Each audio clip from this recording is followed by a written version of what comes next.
Welcome to the ISF podcast from the Information Security Forum. The ISF podcast is hosted by ISF CEO Steve Durbin, and every episode he brings listeners features timely conversations, practical insights, and resources for global cybersecurity professionals. I'm producer Tavia Gilbert. In today's episode, longtime friend of ISF Nick Witchell is in conversation with Steve about a wide range of topics, from the war in Ukraine, cyber preparedness and cyber resilience in business, the role of governments in regulation, and more. Here's Nick. Steve, a challenging landscape as ever, both economically and with a developing and escalating war, of course, in Ukraine. A very aggressive President Putin in Russia. Now, in cyber terms, how concerning should we be finding this? I think very is the short answer, Nick. I think that what we have seen here is an evolution, if you like, of warfare. Now, from an ISF standpoint, we have talked for quite some while, through things like our Threat Horizon series, about the way in which warfare is going cyber. And indeed, in our latest edition, we've come out much more strongly and do a session on cyber warfare. So why is that? Because we're so heavily dependent upon technology. You can make a very significant impact on world economies, supply chains, all of the things upon which we've become so dependent through the use of cyber. And that's why we're seeing this increase, I think, in cyber attacks, in very targeted as well attacks on, say, banking systems. There's concern at the moment about the midterm US elections, whether or not they're going to be targeted. And so really we've just got, I think, a blending that we're never going to see going away now between cyber warfare and what I suppose people would call traditional warfare. It all comes down to a subject we've discussed many times, and that is the preparedness of companies and institutions. What is your impression? Are businesses evolving quickly enough to deal with this changing threat landscape? I think businesses are evolving, yes. Are they evolving quickly enough? That's a really tough one, because I think it depends so much on which sector you happen to be in. It depends on the risk profile that ultimately a board of directors is comfortable with, and so therefore is willing to invest and so on. But I would say certainly over the last 18 months, 24 months, companies have really stepped up in terms of understanding the potential threat, understanding the need for increased resilience, so the ability to recover from whatever is thrown at them from a cyber perspective. And I think we're starting to see a lot more boards of directors asking pertinent questions around cyber profile. Are we ready for an attack that might happen? Are we equipped to deal with and respond to, for instance, ransomware? So I think that the level of awareness has increased, and I think therefore the level of preparedness is increasing. But is it going fast enough? Probably not. I guess it's never going fast enough, That's but right. It's encouraging, I sense, that you're talking about the level of resilience, the level of knowledge amongst board members is increasing. I mean, and is that across all the sectors, do you think? I think it is. I think that certainly our traditional critical infrastructure sectors have led the way. They've always done that because they were always the most attractive for attack, of course. But there have been a number of attacks that have taken place that have really, I think, encouraged people to look at cyber in a much more realistic fashion than they had done in the past. So we've had attacks that have impacted supply chains in particular, so petrol supply chains, food supply chains. And so that has really brought it home to people. It's made it much more personal, whereas I think the danger we ran in the past was it was just bits and bytes, wasn't it? You know, we weren't really impacted to it. It was just some other poor, unfortunate company that had lost data.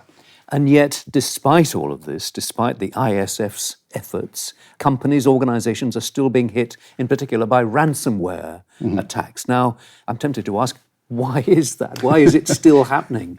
I think the reality of it is that, and this is the piece that I think a lot of people have struggled to come to terms with, the reality is that if an attacker is serious and has his or her eye on your organization, there is actually very little that you can do. A sophisticated attacker will be able to breach your defenses. And this is why I talk so much about the need to respond, to get businesses back up and running, to protect the data that's most important to you. That's a fundamental piece, I think, now in any cyber strategy. To ransomware itself, We've seen that evolving, of course. I've talked in the past, about things like crime as a service, where you can go and buy particular pieces of malware. Well, that's where ransomware is evolving to as well. So that's opening up the market potential for the cyber criminal, transitioning from needing to be an expert to being more of a learner, if you like. And of course, the ability to then drop a ransomware attack, again, isn't really that difficult. We've seen increases in phishing, we've seen increases in whaling, we've seen increases generally in the way in which systems are being attacked. And ransomware has become, I think, something of the malware of choice. Whether or not that continues, it's still up there, in the top 2 or 3 attacks. Certainly it is something, again, back to this level of understanding that boards now do relate to. They do ask questions around, if that were to happen to us, how would we respond? What would the impact be? But again, certainly from our perspective, when we look forward and look at the threat landscape, we think that that's going to be around for at least a good couple of years. We've talked about the role of individual businesses, of boards of directors. We'll come back to the role of the ISF in just a moment. But what about government, particularly here in Europe? Are governments, broadly speaking, stepping up to the mark? What is their role in all of this? Yeah, that's an interesting one, really. And I've been, I think, probably a little critical in the past about the role of government. I think I have some fairly clear-cut views, personal views on the role that government has to play. And for me, it's about really setting out clear guidance on legislation, on regulation, and then standing behind those rules, if you like, that have been set in place. Because the one thing that businesses really don't like is uncertainty. If you can be really clear about the tramlines within which you operate, then life becomes simpler. You may not agree with it. That's a different discussion. But at least you know where you stand. And I think the challenge that businesses are facing now is that we all operate across so many different jurisdictions. And we've got this evolving regulatory landscape that is constantly changing. And that is raising a real challenge for businesses to try to understand where these tramlines are in the different countries in which they're operating. But for me, the role of government is to set those tramlines, and particularly in Europe, I think, to collaborate around those so that we've got consistency. And do you see encouraging signs that there is this collaboration? Governments surely must understand that this is a serious threat. So why is it that they are not achieving the degree of collaboration that you are seeking? Well, I think they've made some good progress with the GDPR, for instance. I think that was a really positive step forward. I think that the way in which that was brought about with consultation, it was never perfect. And so I think there is some alarm amongst the security sector anyway, in the UK, for instance, when we hear talk of perhaps UK government moving away from that or creating its own. And the question has to be, well, why? Why does one particular government think it can do better than, a sort of conglomerate that have come together with these things? So I think that for me is the way forward. We have to have much more collaboration amongst governments to come up with legislation that operates across jurisdiction, that again, as I said earlier, is clear. And there has to be the will to do that, because these things are not easy. I'm stating the obvious, but once you get into that sort of debate and discussion at government level, then you need to settle yourself down for a fairly long ride. Let's talk about one case with big implications. This is the Uber case in the United States. A CISO convicted in that case, a ransom having been paid. And I think it's called into question, what are the limits of responsibility for a CISO? What do you see as the particular implications and the lessons that need to be drawn from this case? Yeah, I think it is a big case. Clearly everybody is talking about that at the moment. For me, what it is doing is a couple of things. I talked about these tramlines, very clear legislation. What it's demonstrating is that federal courts in the United States, anyway, are prepared to exert the level of influence that's required to really demonstrate that they're serious about those regulations. That, for me, is actually a good thing, because if you're not going to enforce a regulation, what's the point in having it? So that's the first thing I would say. The second thing about it is that for, I think, a lot of people looking at this from the outside, it's causing them to sit up a little bit and say, hang on a minute, governments are taking this seriously, CISOs need to be taking this seriously as well, and actually we're now seeing a degree of liability coming in at the personal level, which perhaps we hadn't seen before. There's been a lot of discussion around CISOs wanting a seat at the table, wanting to really exercise that chief piece in the title, which means that they're an executive director, with all of those responsibilities. So a discussion, I think a healthy one, breaking out as to the role of personal liability in all of these things. But fundamentally, I think what we've seen coming out of that is some legal precedent that says we do have a regulation, we are prepared to enforce it, and so it doesn't matter whether you're a CISO, a CEO, or a defense counsel in any shape or form in an organization, you have to start paying attention to these regulations and you have to fall in line with them. And again, for me, that's a very constructive step forward. And I sense that quite a number of CISOs will be concerned by this case. Is it reasonable for them to be seeking greater safeguards regarding their own personal liability from their company or their organisation, do you think? I think it is. And I think, again, that's a healthy discussion to be having, because you want to have those conversations, don't you, before the day. The day to be having it is not when it's just happened. So I think it is, shining a bit of a light on that. I think that a number of CISOs may decide that actually the job probably isn't for them. And that would be a very sad day, because I think we've seen for some while now increasing stress levels, workload increasing, particularly for CISOs. And for some, I do fear that perhaps this may be the final straw. But on the positive side, again, if you want a seat at the table, then these are the sorts of things that you have to really get your arms around and buy into. And I think that it's a reflection on the maturing of the industry, on the maturing of the role. And I would like to think that for many CISOs, once the dust has settled a little bit and people are able to really analyse exactly what the courts were saying, it will provide a degree of guidance as to what is acceptable versus not acceptable. We've talked about current threats. In broad terms, how do you see threats evolving as we go forward? I think we will see, unfortunately, increased sophistication. I do think that we're going to see perhaps more technology-based threats. I mean by that artificial intelligence starting to come into the mix. I think that crime as a service will continue to flourish. I think that on the positive side, organizations now understand that cyber is actually central to the business strategy. So you can't have a discussion about how you're going to evolve your business, grow it, deliver shareholder value, and ignore the cyber component. So if you look at it on the maturity curve, then cyber is reaching that sort of post-teenage stage, if I could put it that way. But unfortunately, it's being driven down that road by an increase in cybercrime, which I think is just a fact of life. Yet within this complex network of threats and so on, it is still the case, is it not, that very often the individual human being is perceived as the weak link in it all. Now, should we be rebalancing the message and emphasising more that the individual actually is our strongest asset?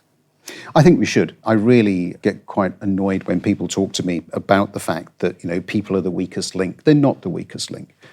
They do have the potential to be the strongest. As an organisation, what I think is required is an increase in the level of awareness, an increase in the level of training and education, and investment in people to take into account the different environments in which people are now working. So, very few organisations have gone entirely back into an office-based environment. We've still got this hybrid, which is going to be with us, I think, for a very long time to come. And so there is a need to increase that level of support and awareness so that we can combat some of the increase in cybercrime we've just been touching on. And I think that people do have the ability to make the difference. I was talking to a Chief Information Security Officer about a particular breach that he'd been handling. And one of the things that he highlighted was he'd been surprised at the fact that some of the investment he'd made in technology hadn't been able to either prevent the breach happening or at least help him to solve some of those problems. And so in his words, he'd had to fall back on his security people.